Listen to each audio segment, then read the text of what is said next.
Okay, today's video is going to be very simple. We're going to install a doorknob.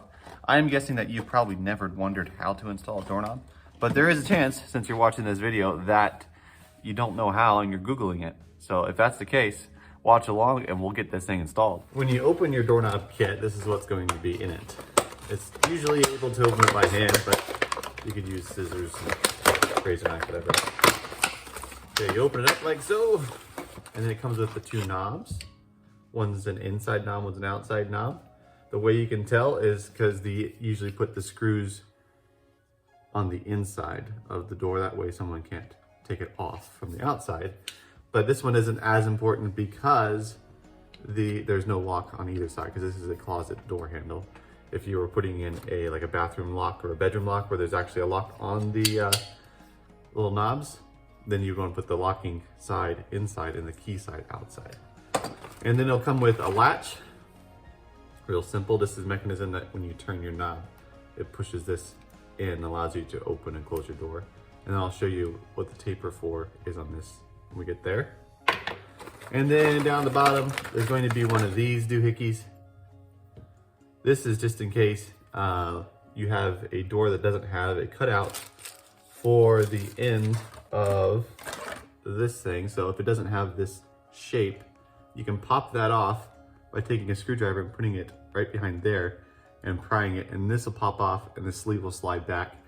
And then you can pop this thing on right over top of this and it'll lock in place. And if you have a door like this,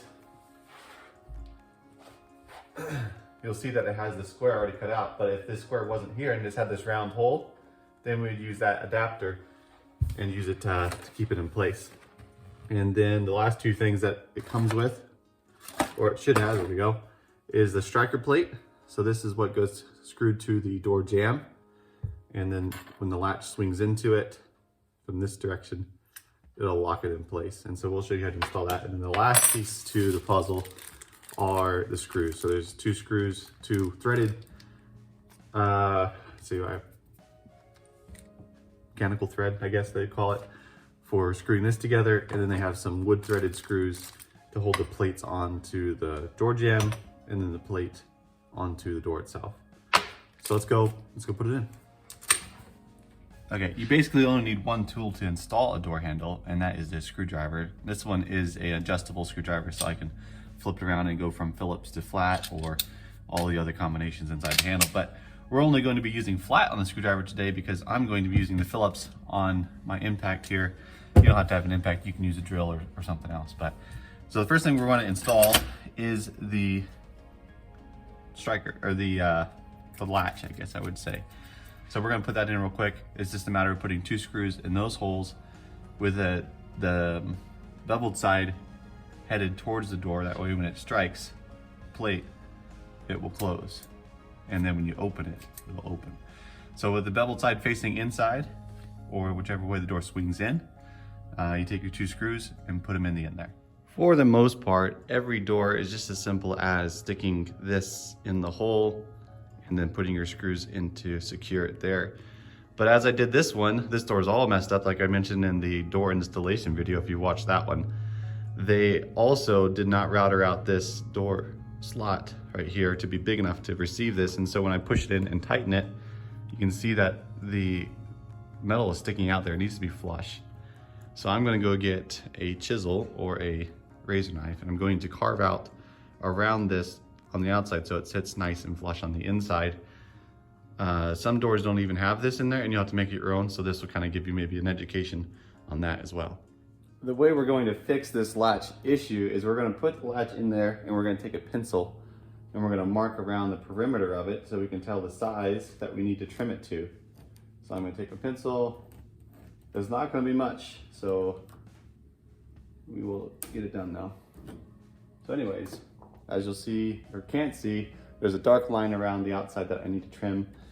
So back in college, I had a job, like a day job, a normal job, 40 hours a week job. But then after school hours, I would have, I'd work for this guy part-time, and I told him to pay me in tools because he was like a really good craftsman and he had a bunch of tools. And I said, I want a nice box of chisels for my first job. So he bought me the nicest box of chisels he could. with the money that I deserve to make. And so inside the box is a nice bunch of sharp chisels.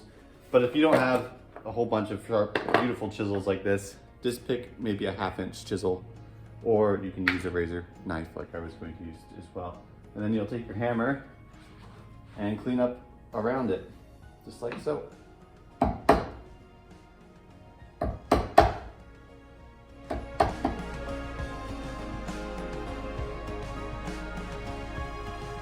And then once you get it chiseled out, you should be able to slide this right in, nice and flush like that, and then put your screws in right there.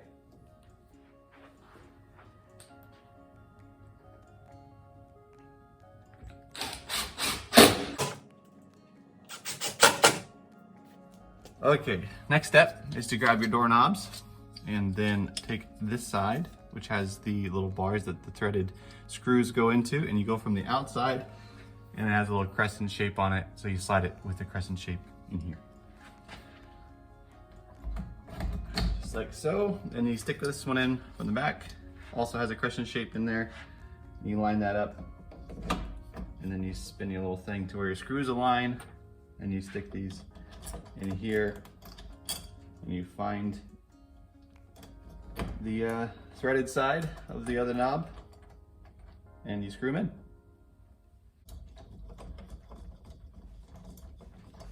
And then once you get them pretty close by hand like that, you can take your impact and you can screw them in. Just like that.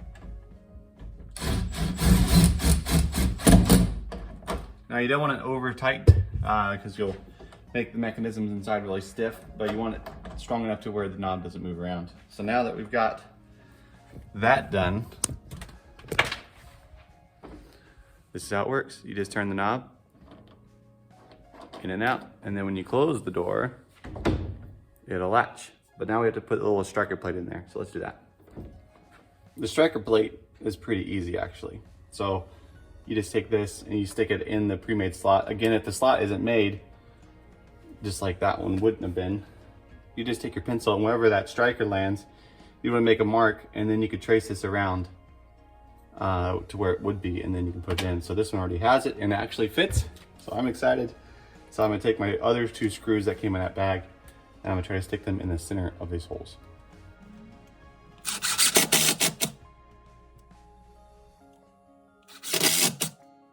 Just like that. And then now I see if it latches.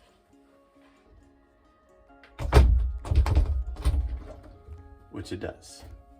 So if your door has any play in it after you get the striker put in, there is a little slot right here in the dark. You can take your flat-headed screwdriver and you can stick it, back you up a bit, whoop, stick it in there, and then you pull out and it'll bend that tab. That way when your door catches it, it's tight so your door doesn't jiggle back and forth, especially when like the main doors of this building are opened or something. When all the air changes, it'll make the doors rattle. So if you don't have it tight, then it'll rattle. So stick your screwdriver in here, give it a little bit of bend, and then when you close it, there shouldn't be too much of a rattle.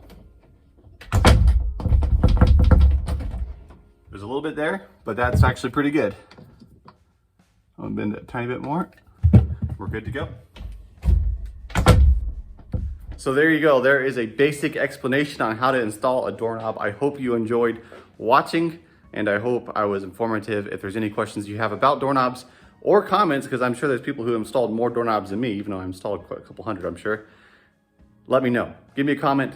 Don't forget to like, subscribe, and watch my other videos. I'd love for you to watch the other videos. So anyways, catch you later. Have a good one. God bless.